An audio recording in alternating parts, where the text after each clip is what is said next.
to the Master Your Moment podcast. I'm Leslie, guiding you into physical, mental, and emotional wellness. And I'm so excited today because I have Jocelyn Bates here with me, and she is just fantastic. We have been chatting like crazy.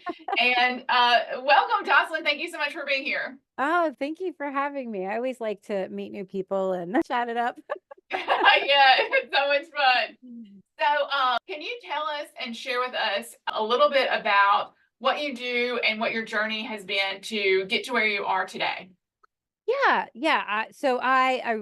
I've always been a creative person. I've always, I originally went to school for musical theater and dance and acting and all of this. And then I've ended up taking all of my theater background and kind of doing that, creating that into prior learning to create my bachelor's in drama therapy and transformative learning. And then I went on to become an expressive art therapist intermodal, where I worked with a lot of populations. Specifically, at that point, I was working with sexual trauma in teenage girls and brain and spinal cord injury.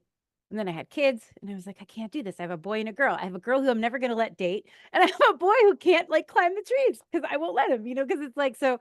So I Yeah. was like, okay, I have the hormones of a mom. I'm staying home. I'm unschooling them, and I just started, teaching online when I could. Right. Yeah. Yeah, and so I did all of that, and then, and that's kind of how my life went for quite some time, and then in 2021, I lost my parents 7 days apart, and we lived with them, and they were like second parents to my kids, Right. and I have 3 kids. I originally had 2, then I had another one. Right. So, yeah, I ended up 3 of them now. Oh, almost 1 teenager, 1 almost teenager, and 1 7-year-old. So so when they died, everything was just telling you earlier, like, it was like the rug pulled out from everything under me because they were our only support, really, Mhm. and they died unexpectedly 7 days apart. So and the way in which they died was during that whole COVID time when you couldn't see people, and so no one got to say goodbye or even see them. So it was very, very experimental time in our household where everyone didn't understand what was going on. Right. Yeah. Yeah, and I That would took have been difficult. yeah, it was very hard to navigate. Very, and I don't know. I'm sure lots of people lost people in that time frame, but it's very hard to navigate when you're taken so far away from the actual circumstance of what's happening, and you have no, Yeah. you know, And well, and sometimes I think that you think that you have this education, this background in therapy that should make it what easier or that yeah, you understand how to cope with it, but yeah. that is not true at all. Is it? When you're in it, you're in it, and it's like, Yes. doesn't matter what skills. When I was a kid, I had crazy experiences as a kid. I had all kinds of trauma as a kid, and I dissociated. So having been through, theater school, having worked on myself and really, really hard for a long time, and I kind of got over that. But the minute my parents died, I went back into totally dissociating. I don't remember anything that happened for like 3 or 4 months. I know I parented my kids because they're alive. Yeah. Yeah. I mean, Yeah.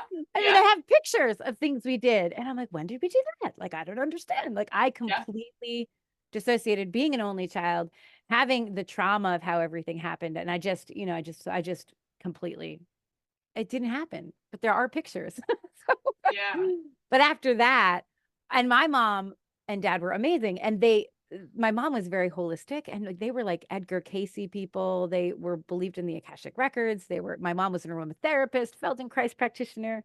She knew about human design. And when she died, I ended up going into her emails, following her trail. Because that's what you do when someone you love dies. You're like, I need Right. to get close Yeah. to them. I'm going to go follow their email. And everyone they talk to, I'm going to talk to. Right. And Yeah. that's what I did. And my mom, I don't know if you believe in this or not, but she's on the other side. And she was like sending me breadcrumbs. She sent me all these breadcrumbs to follow to heal me. And so the first thing Right. I did was follow someone in human design that she followed, Karen Curry Parker. And she had at that point a heal your witch wound through human design. And I was like, I need to be with this woman because this woman my mom was, really into. So I did that workshop. And then I did more like breadcrumbs everywhere, all over human design. And then from human design, I met someone in the Akashic Records. We talked about Edgar Casey. She's like, let me train you. I was like, yes. And then like from there, I started to have these At that point, I started to have these, with grief, you think you're good for a few months, and then all of a sudden something happens. Hmm. Just talking about, I'm closing up some of my out school classes, and I'm in grief. Like every time I close one, I'm like crying. This was before they died, like Yeah. really. But I had a moment about a year after my parents died. It was the first year anniversary of everything. And I Hmm. went so far under that I had insomnia, I had anxiety. Anytime my kids got a sniffle or their voice had like anything weird in it, I thought they were going to die. Like I got into like this place of like, I don't know how to explain it, but it was very, I was going downhill because I also wasn't sleeping. So I was getting crazy. And that's when I found yoga nidra. When I found yoga nidra, it healed me to the point where I could actually heal again. Like I could sleep, I could feel my nervous system balance. I could, get to things again. Oh yeah. Well, tell me more about that because I haven't heard that before. I haven't heard Yoga of that nidra. before. Well, yoga nidra is not yoga. So that's what most people think. They're like, "Oh, I'm not going to move and do poses." It's literally guided meditation while you're laying on your back effortlessly. Hmm. That's the first thing you have to get over, like yoga nidra effortless. Um, but it's really basically moving through the subtle selves, or the koshas, and in doing that, you're balancing. You have your sympathetic nervous system and your parasympathetic nervous system, um, which aren't all of the autonomic systems, but those are the two main ones, like that are fight or flight, which is the sympathetic, or like the rest and digest, which is the parasympathetic. You go too far into fight or flight, you're like always on edge, right? And you're anxious. Hmm. You go too far into parasympathetic, you're lethargy and depressed. Our feelings and how we live in this life is a balance of the two. And that's what yoga nidra does beautifully, beautifully, by bringing you into like a place of your body, awareness of your body. You go through what's called a rotation of consciousness, which is like just bringing your awareness to body parts all across. And as you bring awareness, it relaxes. You go into the energetic self, which is your breath, your prana, and then you go into your mental emotional self. And then you go even deeper into that like witnessing self, that why, and then into the bliss self. And what by the time you're done with a full yoga nidra, you're like, I can breathe, I can sleep, I can do whatever I need to right now. Yeah. I Yeah. could get up and run a marathon. I wouldn't do that. So it sounds very similar to that concept that we talked about, building a home within yourself, Yeah. right? Yes, absolutely. Yeah, that's that's like on my website, right? I used to want to be an architect, and which I did. And my dad would have loved if I was an architect, but I didn't. And I wanted to build homes for people, but now I help people find home in themselves. And to me, it starts with your nervous system, because how are you supposed to look at your conditioning, look at your grief, look at how you've become where you are, right? How are you supposed to make transformations if you don't have a handle on how to calm your nervous system when you're in moments, right? Because that's really what happens is when you start moving towards things, that's when your nervous system's like, oh no, it's like fight or flight. It's like, I can't handle this right now.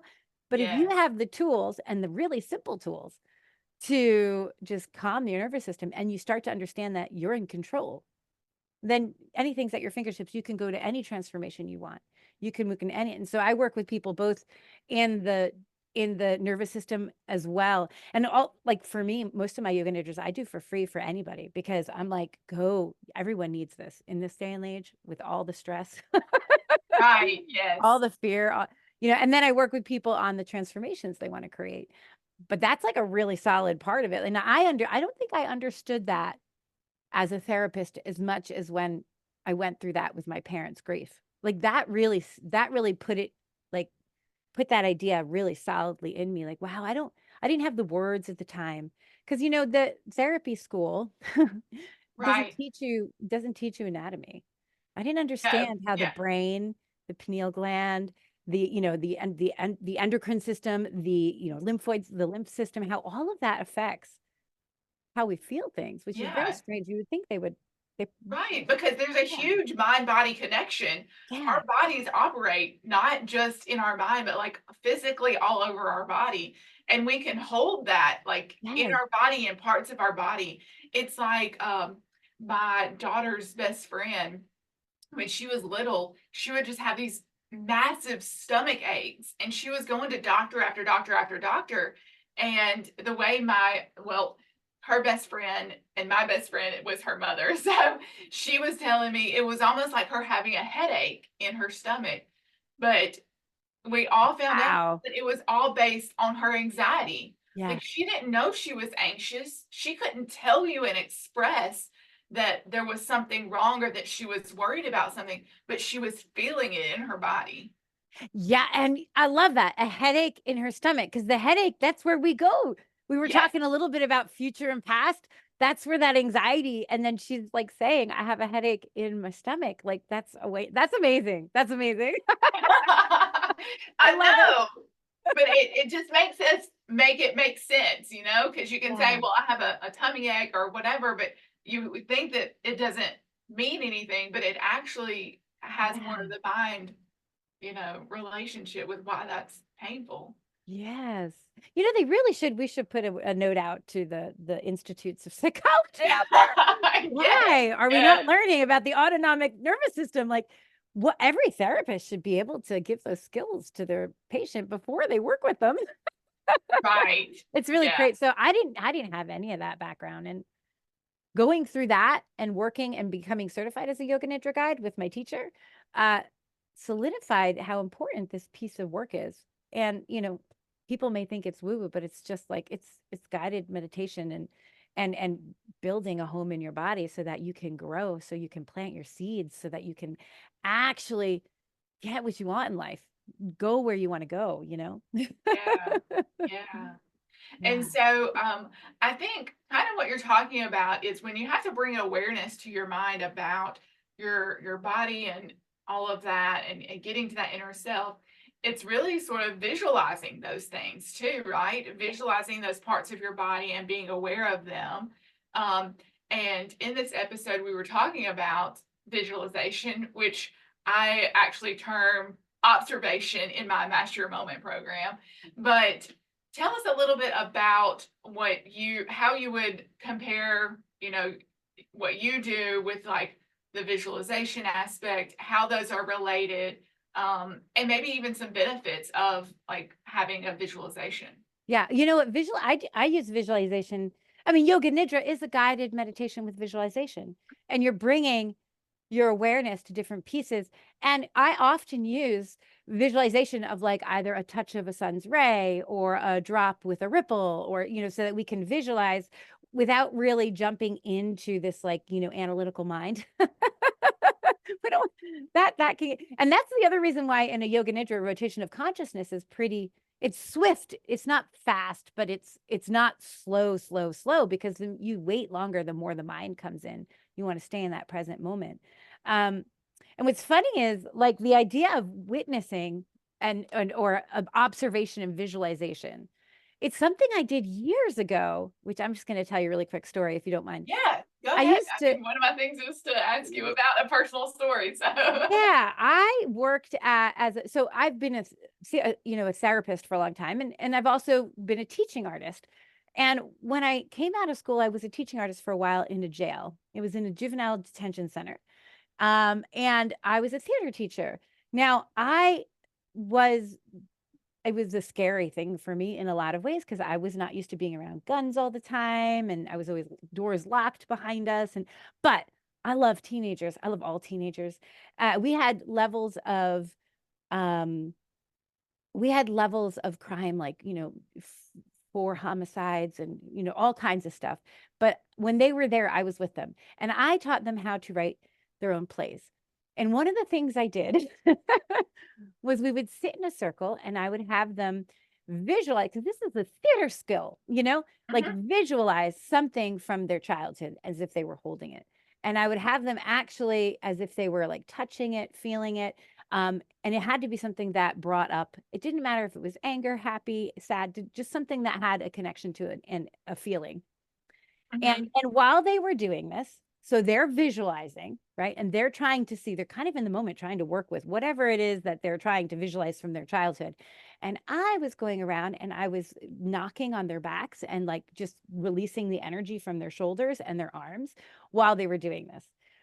I have never, and I've never seen, you want to talk about boys who have created, who have a lot of crime in their life. I've never seen them in a situation with people with guns everywhere so relaxed. Yeah. They were Yeah. like, it was really amazing. And we got to places where they were using these objects that they were working in to create stories and to create plays to put on. And it was like so simple, the idea back then. But after that exercise the first day, I was asked to do it almost every day after. The kids loved it. They were like, okay, this is someplace I could be. Like, it took them out of being in jail. Most of them were in there until they turned Mhm. 18, in which case they would have been brought to another jail. And it was it was quite amazing experience to witness. So that's like Right. visualization for a different reason, right? That's like visualization for, I mean, I was giving them ways to relax and settle in, but we were working toward a goal of writing a play that they could put on. Yeah. Um, but I was blown away by the effect that it had on them. Just sitting there and using their hands and visualizing something in their hands and touching it and feeling it. You think these people, they're teenagers. They're like hard gang, most of them in gangs. And they're sitting there Mhm. holding something imaginary and pretending. And then I'm kind of knocking on them and they're like, all of a sudden they're relaxing in. It was it really surprised me when I saw Yeah. And well, it what sort it of helps did. their mind to create this image of something that could be potentially beautiful and amazing, because I'm sure you're guiding them into a positive direction instead of, like negative memories, trying to Yeah. hold on to like this beautiful moment that they had as a child. And I love that, having a connection to visualize something and then to be able to create something from Right. that, like through writing. I mean, that would be amazing for teachers to be able to do in schools, teaching the child how to visualize and Yeah. then how to use that visualization into something else as a task that they have to accomplish in class, like you were Yeah. using it to actually write something. And and it took us a while to get to that point because Oh, yeah, I yeah. did do guided visualizations for a long time until I let them off on their own visualizations. Right. So, but we had to learn how to breathe and like how to just be and that was a high intensity situation. That was just a high intensity situation. Um, Yeah. and now, like, even out of that situation, even on out school, I work a lot with creativity. Um, and I teach a lot of creativity to teens.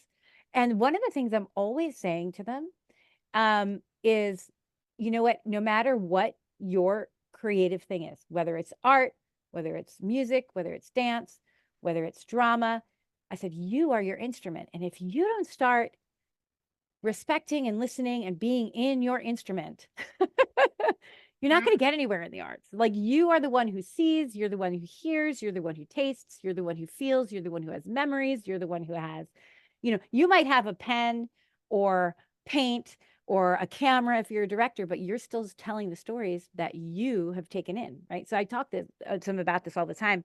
And so these points of visualization and being in the body and being present, which is right. A lot of visualization is about being present in this Mhm. moment, how you feel, how you are, right? When you can start harnessing that and being in your present moment and witnessing things and seeing how you take them in, you're the instrument.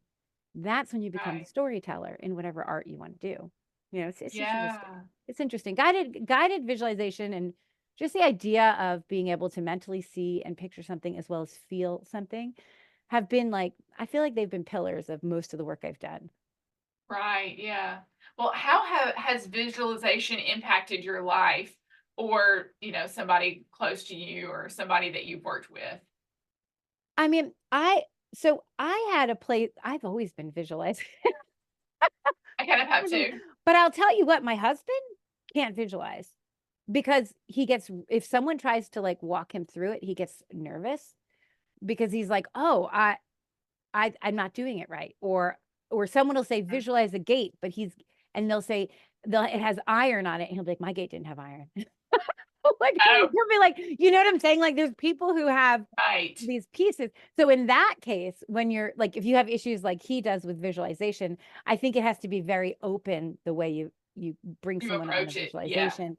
Whereas some people really love that like detail oriented, like, oh, and there's like a waterfall, and then you see a ripple, and then you see, right, this kind of process in visualization.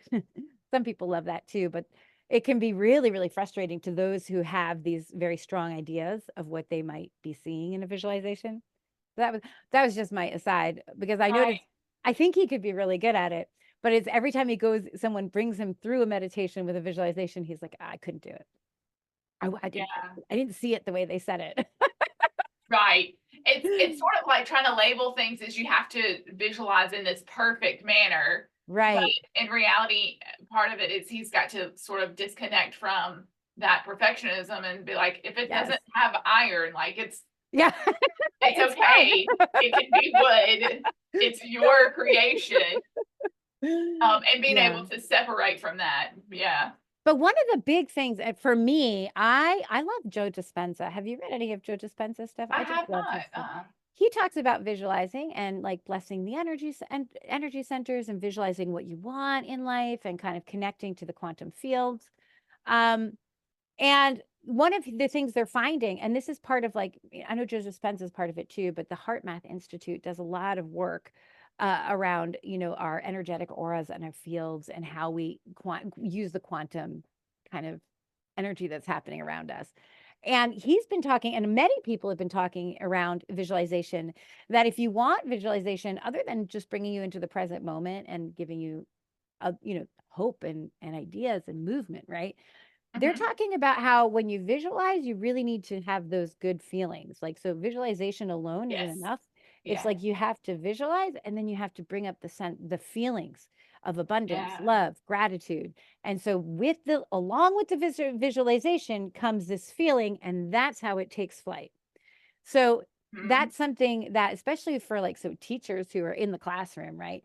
To make sure that kids have a handle on a really good emotion, like have a handle on a really good feeling of love, have a handle, and doesn't matter where it comes from, right?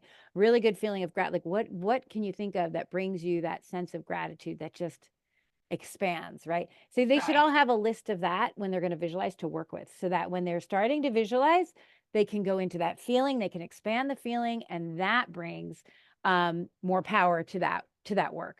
So that's something that Right. Joe Dispenza talks a lot about. I've always known this, but it's really coming into the limelight with a lot of the work that Joe Dispenza does and the Heart Math Institute.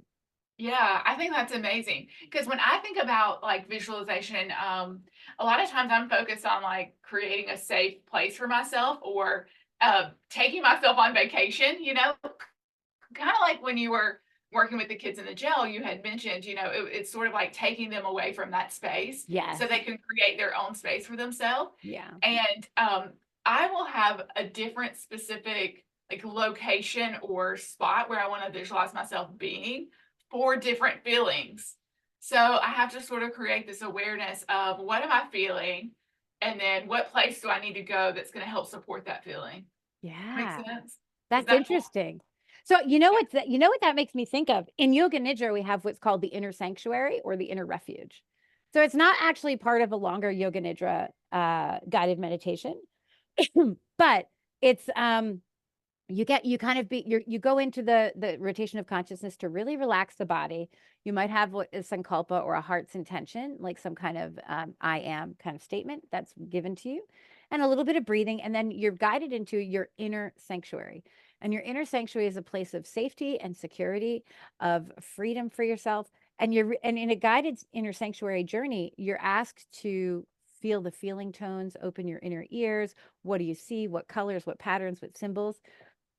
And when you create an inner sanctuary, if you go to it over and over again, and it might shift or change, there might be people who have, my parents are always there in mine. They're Mhm. right behind me. Like there might be people who have passed that are there or not. You might hear certain sounds. You might hear the ocean, even though the ocean's not there, right? It's kind of Mhm. building all of these pieces, visualizing all of these pieces that would be your inner sanctuary, and creating that and living there and knowing that you could take your inner sanctuary anywhere you need to at any time. And then you go back and you keep visiting it and you keep visiting it. And because you're creating and visualizing it in a place where your nervous system is balanced and calm, it becomes this like real place within you that you start to um, behave differently when all of a sudden there's a lot of anxiety. You're like, oh no, I have an inner sanctuary. It's like, it's all right. It's all good. Exactly. Right. So that's another way that visualization has um really like just been amazing. Yeah. I just love that. Yeah. I love that. Okay, so let's talk about maybe some foundational steps. Like, what would somebody need to do if they were like, "Oh, I see how this could be really beneficial for me." Um, how would I start doing visualization? Well, I think always, you know what? I would say guided visualization is the way to go to begin with. Or even, the best way to even start is like simple mindfulness techniques. Mhm. Like, just simple breaths. Like everybody, my favorite breath ever is the physiological breath. It balances the nervous system. And anytime I'm on the way to the dentist, you'll see me in the car doing it. Yeah, It's just like two gentle sips in through the nose. It's like open your mouth and sigh it out. And just yeah, doing that like 9 times will balance your nervous system. So, like, just yeah, having these simple mindfulness techniques, knowing that if you're anxious, a way to get into the present moment is to look around, like, stay where you are. Look for 5 things that are red. Just look in it brings you right to your environment. Where's like 5 things that are red or 5 things that are circular or 5 right, things, right? And just knowing, like, that's a really good way to start is just to be like, okay, what does it feel like to be in my body? right. Yes, What does it feel like when I'm not in, fight or flight or super rest and digest? Like, what does it feel like when I'm just here? yeah, And I think that's a good way to start. And then, like I'm on Insight Timer, but there are so many people on Insight Timer that are amazing. Like looking up some guided visualizations. I personally love yoga nidra. Like it's something that the whole process, the longer guided visualizations are great for me, but sometimes people need to start slow. So there's lots of guided visualizations on Insight Timer. Find one you like. Find someone's voice who lets you trail off. Find someone who feels inviting to you because everyone's voice is a different vibration. And, yeah, I'll listen to some yoga, like my teacher, Ali Boothroyd, that's another one. She does shorter yoga nidras. Go find her on yeah. Insight Timer. Yeah, I know. I think that you have to sort of start with something like a little bit shorter, and Yeah, we like can expand yes, because, to longer and just being longer. quiet for that long and still can be hard Yeah, for people. It's like yeah. find 5 minute, then move up to 10 minute, then move up to 15 minute. Like I was somebody who could never meditate. So if you were to ask me to meditate until my parents died, I mean, right up to where my parents died, I'd be like, I don't meditate. I can I'll dance. I'll like move, Yeah, but when my parents died, I started doing transcendental meditation and you have to sit for 20 minutes twice a day. And oh, that was not easy. But now I'm like, I love the stillness. But so I had right. to work up to that. Like I had to 44 years of not sitting still, right?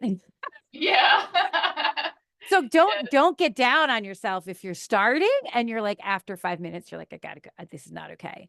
But just, mhm, there are some really fun guided meditation or guided visualizations that are just starting small. And then if yeah, you like it, you'll go a little further. And if you like it, you'll go a little further. yeah, But and that's I a think you good have to way. have some, like, sort of set intentions about what the purpose of your visualization is. Yeah. What would you say, like, there would be, like, different, purposes for visualization? Oh, I I know feel we've like, talked about, like, a safe space, but there's probably a lot of other things. mm, I feel like most people, when they hear the word visualization, think, okay, I'm going to visualize my future.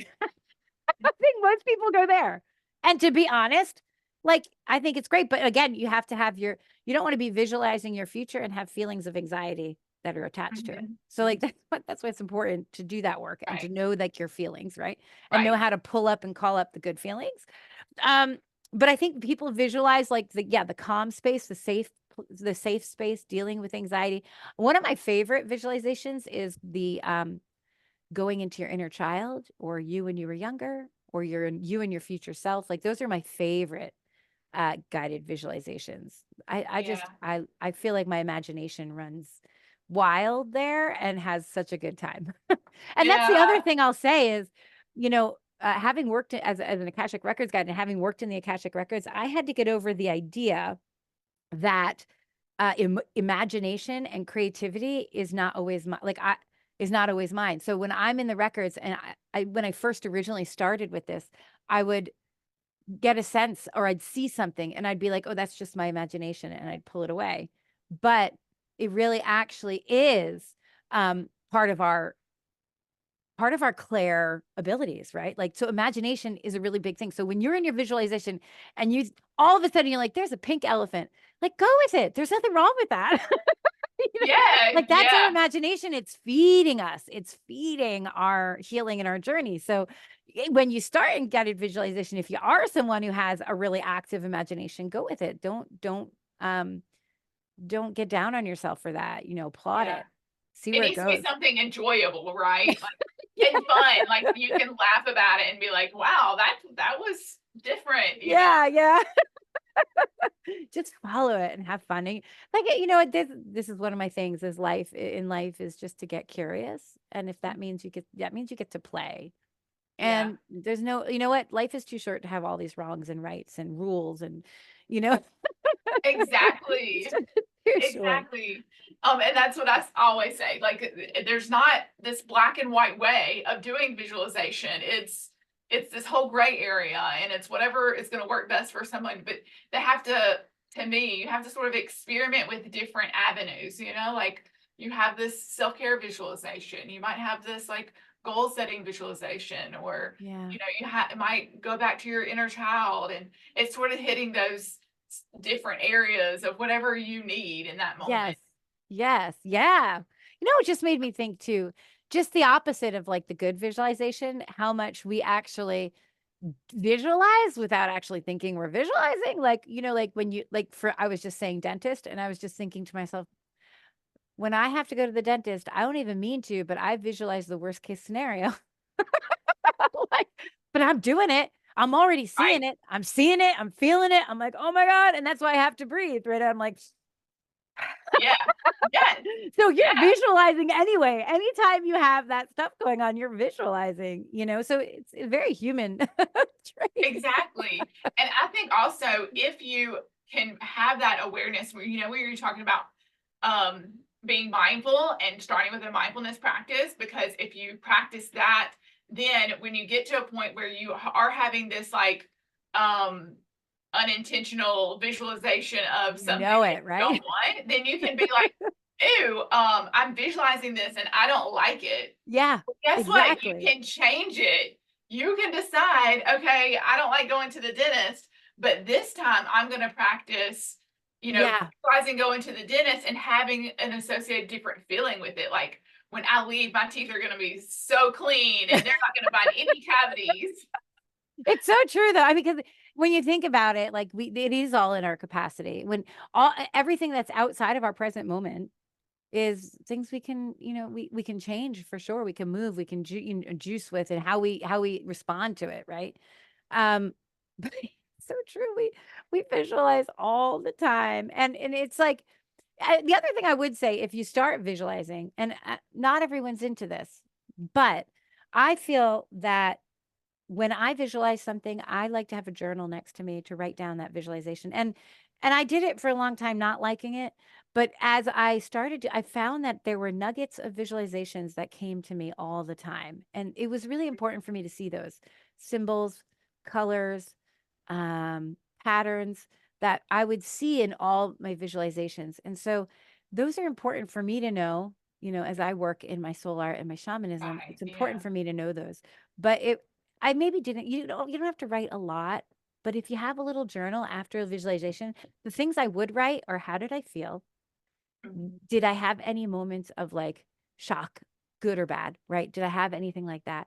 And maybe just some basic outline of what you saw. It doesn't have to be crazy, but just the things that come out. I find that keeping a journal around meditations and visualizations can be, especially if you work on your inner refuge, you want to have a real tight vision of what that inner refuge is, especially when you leave, like really understand it. So, like, Yeah. doing things like that can be helpful because sometimes after a visualization, you'll forget. Exactly. Yeah. And then that'll be a moment for you to be able to go back and be like, oh yeah, that was Right. a really amazing, cool I like experience. that. Yeah. Yeah. Yeah. So we've talked a little bit about like common challenges or blocks that people have with visualization. One of those is being maybe like having that black and white thinking. Can you think of any other like either misconceptions or challenges that people might encounter when they're trying to visualize? Well, you certainly have so you certainly have issues with visualization if you're working with people who have a lot of trauma because they maybe can't close their eyes or they may be scared or they might be able to not breathe into certain areas of their body. So you have to be aware if you have someone who has PTSD or trauma. That's definitely 100%. Um, Sometimes it can help to have a touchstone with them, even a hand on, but other times people are like, don't want that at all. So that, with trauma, you have to worry about that in a different way. So that's something, if you've had a lot of trauma and you find that closing your eyes is scary, then you can start visualizing with your eyes open.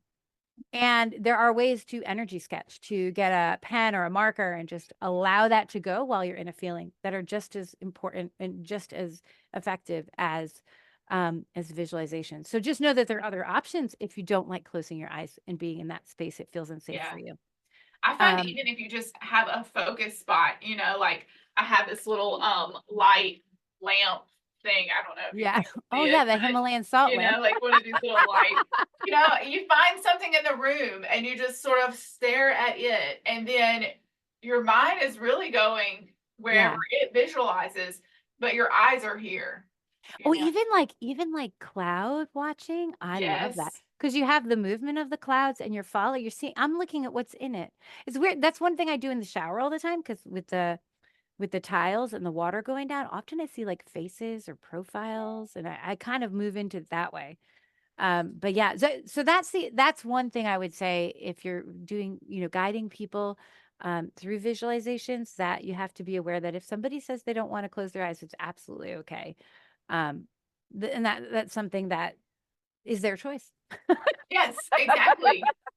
And And not everybody to is push gonna have their own it. choice. Yeah, yeah. Yeah. Um, and then say the question again that was about the issues that people would have with I visualization. said, yeah, common challenges or misconceptions. Do Mm. you think that there's some misconceptions around visualization? I think it seems woo-woo to a lot of people, like I think I'm not in my field, like, where I am, Right. everybody does it, right? But, like, I think in general, people are afraid to sit still and breathe and be with themselves, and it's a very scary thing. And I understand it. I was that person for 44 years. And so, like, I get it. I was like, I could move my body, but I just couldn't sit still with it. Right. Yeah. So Yeah. I think a lot of people, and they think, "Oh, I don't need that. I don't," and they people get into their nine to five, right? They get into their job, they do this, they got to go home, they got to parent, they got to make food, they got to do this, and that's how they get in.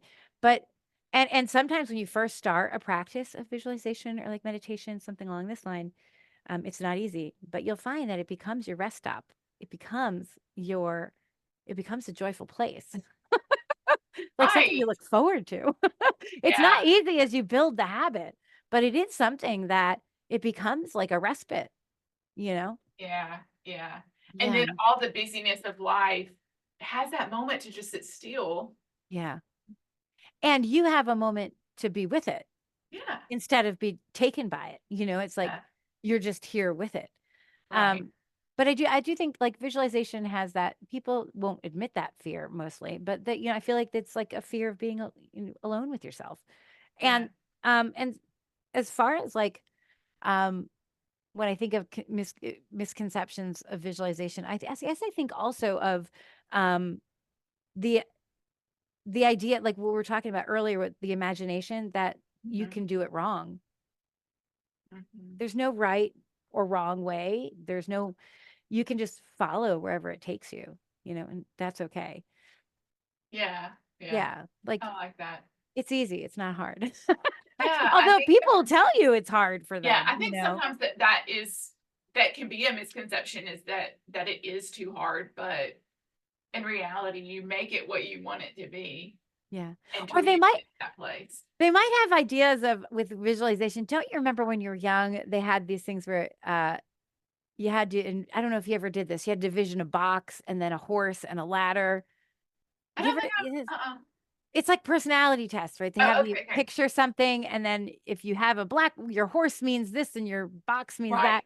So sometimes I think people think that can put that association with visualization too, like, that it's some kind of psychology thing to figure something out, right? Because I think a lot of Oh, therapists will use visualization too to kind of get into what's going on with somebody and trying to guide them into like that you could be changed by somebody else guiding you in a certain direct. You know what I'm saying? Like a lot of okay, yeah, yeah, therapists use this as a way to deal with emotional problems, but right. or issues.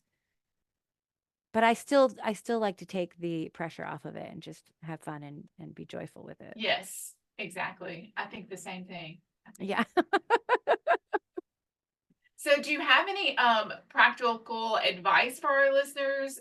What is maybe one thing that you think that people should take away from our conversation? I think that oh yeah, I think maybe we haven't even talked about it, taking it back from our conversation, but I would say going for a walk and breathing and taking in nature and looking around and seeing what you see in the trees. Like just taking, just going and doing, breathing for 5 minutes, 10 minutes. That's it. Just being Yeah, present. It's really about being present, right? It's really it about really is. Yeah, being present. But and there's a few things I would probably also say definitely get into to know your good feelings, your gratitude, your love, your joy, your happiness. Know those feelings so that you can utilize them when as a superpower right. when you get there. And I think if you're not sure about what to visualize, you had mentioned, the sun's rays and the ripples of water. All of those are like related to nature. And I Yeah. think that when we find that place of connection to nature, because we are part of nature, Yeah. we're connected to this world, it connects you to everything else. Yeah. Uh, so starting with a visualization that is related to that feeling and then relate that to something in nature to visualize. If you're not sure even what I don't even know where to start. What do I visualize? Especially if you don't have access to an immediate, guided visualization. You can just, Yeah, you know what I would say if someone said to me, I don't even know where to start? I would say just take a walk in your mind in a forest. I feel like most people have walked in a forest. Like yeah. maybe not everybody, but like most people have what like Yeah. I would say just imagine yourself taking your shoes off and walking into the forest. Whatever forest it is, there's no right way and see what you find. Go on a path. I would say go on a path and see where the path If you leads. want to go into the desert, if you want to go to the beach, just wherever, Go. that Yeah. you, I think sometimes too, connecting to memories. I have this, when you were talking about going back to your inner childhood and thinking about a visualization related to that, I was thinking about a moment in my childhood where my sisters and I would go to this cabin that my uncle owned, and there was a tire swing that was on this big tree, and it overlooked a lake, Ah, and stop. I would just sit in the swing and swing back and forth by myself and just watch this Okay. lake. And, when the sun was setting, usually, and it was just fabulous. And so now I can go back there any moment I want. Ah, And in that same place, I have another memory. Well, actually, and you were talking about like a specific object that they would hold. yeah. Well, I have this rock that is in the shape of a heart. Oh, yeah. And my sisters and I found it back in 1995. And on the back of it, we wrote in a red Sharpie, Love Rock. And we all signed our names on it. And so Ah, I keep it by my desk at my school. I And love it that. just creates this, object in this moment and this memory that I have with all of my sisters to cherish that Yeah. childhood. Yes. I love it. Oh my Yeah. God, I wanna be on that swing. I might visualize a I know. tire swing. And it was not just like just a plain tire on the swing, like it was cut out so Yeah. that you could like sit in Sit it. in it. And it was Oh my like gosh. back and forth, like so the circles of the tire were on either side of you, and you were actually in the The tire. seat. Oh Yeah. man. You know, And that makes me think, having told me about that memory, one of the important things of visualization that sometimes we forget about are opening up our senses. So, like, when you said that tire swing, the first thing I was like, ooh, would I hear crickets? Or would I hear birds in the trees? Or would I hear frogs? Or so, like, that's one of the things when you're visualizing. And probably should have said that earlier, is like, what do you see? What do you feel? What do you taste? What do you smell? And you may not be getting able to to those senses. connect with all of them, but you might really connect. Like for me, being out in nature on what did this swing sound like on the tree? And was it like when breeze came by, or was there like what I think of as like a creaky, like, those old doors for Uh-huh. I think of the Uh-huh. creaky metal door, like slamming Right. shut or something. So like playing with the idea of what do you see? What do you smell? What do you hear? And I think sounds can be really big for people. What do you taste? What do you Yeah. feel with your hands? Right? Like all of that. That is something. So if you're going to go visualize into like something either that you know already or just going on a walk in the forest, like Mhm. know the time of day. Are you seeing light? Are you seeing dark? What does it sound like? Right. What does it feel like on your feet? What is it, Yeah. and kind of like, And then is it attaching breathing? that emotion, like you said, are you feeling grateful? Are you feeling at peace? Are you Yeah. feeling calm or whatever it is? Yeah. Uh, I think that's amazing. Well, I am so glad that you came on here today to talk with me. And if people want to know more about what you do or where they can find you, can you give us any of that kind of information? Yeah. They can find me on jocelynbates.net. That is my website. And I'm also on Insight Timer. I'm actually getting ready to put a bunch of a series of yoga nidras on now that I've really gotten down Logic Pro, that was serious for me. So in the next month or two, I'm going to be putting out a big series of yoga nidras and smaller and shorter snippets and onto Insight Timer. And those are all free. So that I like to keep that way. But if you go onto my website, which is jocelynbates.net, if you sign up, I have like a cheat sheet for balancing the nervous system. It's 11 ways to quickly balance the nervous system without anyone seeing what you're doing. Oh, that's awesome. So That's very that you can awesome. get that on my website. And Uh-huh. it's just that's kind of what we're talking about, just those easy mindful exercises of ways to just be in a moment and present. And so you can get that on my website. And I generally, I do soul sessions with people, and I'm going to be putting up a bunch of online workshops in the next few weeks. So Oh, that sounds like so much fun. yeah, it is fun. All right. Well, thank you so much for being on here. Yeah, And thank you.